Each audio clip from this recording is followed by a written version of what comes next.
I got so much motherfucking design on right now. Break it down, bring it back, make it clap. I got 3 old thoughts, new guap, wear that dick. Bitches on my line, and you know. Dan selanjutnya saya akan melanjutkan penjelasan tentang tema puisi. Yang pertama saya akan menjelaskan tentang pengertian puisi. Pengertian puisi menurut Kamus Besar Bahasa Indonesia atau KBBI, puisi merupakan ragam sastra yang bahasanya terikat oleh irama, matra, rima, serta penyusunan larik dan bait. Puisi juga diartikan sebagai gubahan dalam bahasa yang bentuknya dipilih dan ditata secara cermat.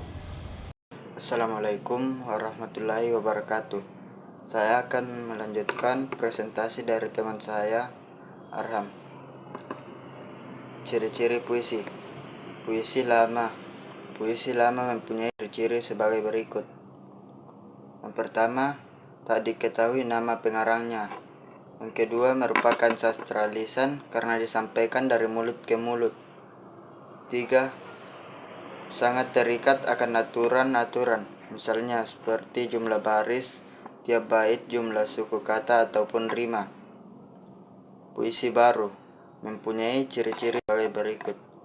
Yang pertama, mempunyai bentuk yang rapi dan simetris. Yang kedua, persajakan akhir yang teratur. Yang ketiga, menggunakan pola sajak, pantun, dan syair meskipun dengan pola yang lain. Yang keempat, umum puisi 4 seuntai, setiap baris atasnya sebuah gatra atau kesatuan sintaktis. Yang kelima, setiap gatranya terdiri dari 2 kata dan 4-5 suku kata. Demikian dari saya. Assalamualaikum warahmatullahi wabarakatuh. Struktur puisi. Struktur puisi dibagi menjadi 2 macam, yaitu struktur fisik dan struktur batin. Struktur fisik puisi adalah metode penyampaian hakikat puisi, terdiri dari perwajahan puisi, diksi, imaji, kata dekret, majas, dan rima atau irama. Sementara itu, struktur batin puisi adalah tema puisi, rasa, nada, dan tujuan dibuatnya puisi. Baik, saya akan menjelaskan tentang jenis puisi, yaitu puisi naratif adalah puisi naratif menggunakan suatu cerita atau penjelasan penyair. Puisi yang terbagi menjadi 2 macam, yaitu balada dan romansa.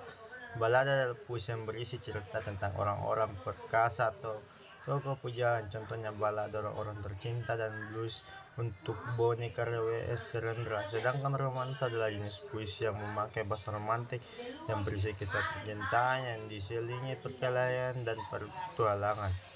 2. Puisi lirik. Pada jenis puisi lirik terbagi ke dalam beberapa macam, yaitu elegi, serenada, dan ode. Elegi adalah puisi yang mengungkapkan perasaan duka, contohnya elegi Jakarta karya Asrul Sani yang mengungkapkan perasaan duka penyair di kota Jakarta. Sedangkan serenada merupakan sajak percintaan yang dapat dinyanyikan. Kata serenada sendiri bermakna nyanyian yang dapat dinyanyikan pada waktu senja. Sementara itu, ode adalah puisi yang berisi pujaan terhadap seseorang, umumnya tokoh dikagumi, sesuatu hal atau sesuatu keadaan. Contohnya seperti di Ponegora karya Khairil Anwar and ode buat proklamator karya Leon Agusta. 3. Puisi deskriptif adalah jenis puisi ini hanya bertindak sebagai pemberi kesan terhadap keadaan, peristiwa, benda, atau suasana yang dipandang dari sesuatu. Ke dalam jenis puisi deskriptif, misalnya dan puisi yang bersifat kritik sosial. Satire adalah puisi yang mengungkapkan perasaan ketidakpuasan penyair terhadap sesuatu keadaan, namun dengan cara menyindir atau menyatakan keadaan sebaliknya. Sedangkan puisi kritik sosial adalah puisi yang menyatakan ketidakpuasan penyair terhadap keadaan sesuatu atau terhadap diri seseorang, namun dengan cara membeberkan kepencangan atau ketidakberesan keadaan atau orang tersebut. Kesan penyair juga dapat dihayati dalam puisi-puisi impersontik yang mengungkapkan kesan penyair terhadap suatu hal. Yang kedua, yang terakhir, yaitu hal-hal yang perlu diperhatikan dalam membaca puisi. Hal-halnya itu yaitu pertama, mimik atau ekspresi. 2. Pantomimik atau performance atau penampilan fisik. tiga lafal, yang keempat jeda, yang kelima intonasi atau lagu suara, yang keenam memahami puisi. Mungkin itu saya bisa saya sampaikan pada kesempatan kali ini. Lebih dan kurangnya mohon dimaafkan. Wabillahi taufiq wal hidayah. Wassalamualaikum warahmatullahi wabarakatuh.